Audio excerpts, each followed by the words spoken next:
Hello everybody, Mr. Hawk here, and today we're going to talk about the Toronto Maple Leafs trading Patrick Marleau to the Carolina Hurricanes.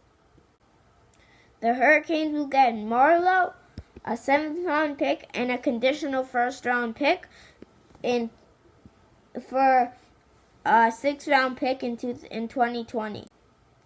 We know Toronto has been having good seasons. They made the playoffs.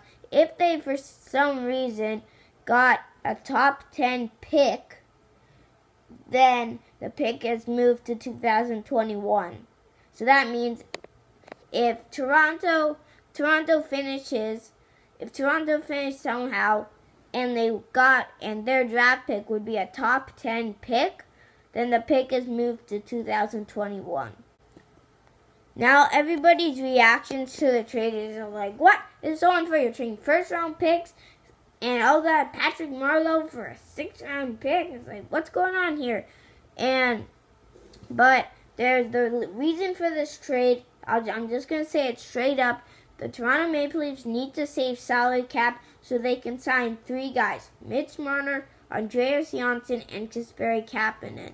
Now, of those 3 guys, I think they can get 2. I'm pretty sure they can get 2. I think 3, maybe pushing it a bit. So if I had to choose one guy not to sign, it'd be Andreas Johnsson, because if this was another coach and not Mark Babcock, I would probably pick Kasperi Kapanen, because I love watching Johnsson circle all around the ice. But right now, the 2 guys you would want to take from those 3 are Kasperi Kapanen and Mitch Marner. Patrick Marleau will be turning 40 in September, so he'll be 40 when the season starts. This season, he had 16 goals, 21 assists for 37 points, and a -6 plus-minus rating, and 16.21 average time on ice. His cap hit, which is the big part of the trade, is 6.25. So the Maple Leafs are getting that off their checkbooks, just like the Predators are getting off for PK Subban's $9 million off their checkbooks. So this was the main part. Carolina can take on the salary. I think this is Carolina. The young team made it to the conference finals. You get a guy like Marleau who's been through these playoff stuff. I don't think he hasn't won a cup. At least I don't believe so. But he's been into the playoffs. He's been deep in the playoffs. If you have him on your team late in the season, he can really help you. He's listed as a center, but I think he's going to be playing some left wing. And they're going to move, and the Carolina Hurricanes will move Greg McKegg they can move Greg McKegg around if they need to. Now the one I'm thinking is Toronto overvaluing their players. How much are you giving these guys? Because you just traded a valuable piece of your team. Are you overpaying them? And I'm not saying, because I don't really know the Toronto Maple Leafs cap situation. I only really know it for the Montreal Canadiens, because I'm a Canadiens fan. But I don't know. Maybe Toronto is overpaying guys. Maybe they're because they think they're better than they actually are. But I don't know. I think Toronto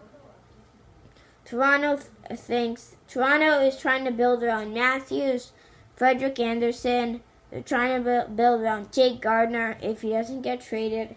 They're trying to and keeping those young guys, Johnsson, Andreas Johnsson, Mitch Marner, Kasperi Kapanen, who hit 20 goals for the first time. That's a big part of it, and they've still got loads of time to win a Stanley Cup. Matthews, he's like 24 now. Marner, same thing. It's a young team, so getting those key building blocks is really important.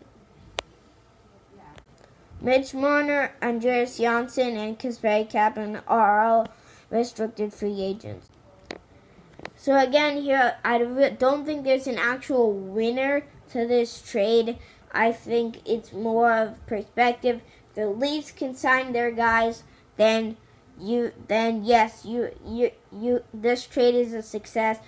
If the Hurricanes can use Patrick Marleau to either improve their squad or use him in the playoffs, use him when they need him, then the Hurricanes get it, and of course the first round pick and the other draft pick. So it's not when the trades are just like the Subban trade. If you trade player for player, then you can see who wins the trade. When you do player for draft pick and you're trying to get the player off your books, then you can't really judge it until you go down the road and see what happens.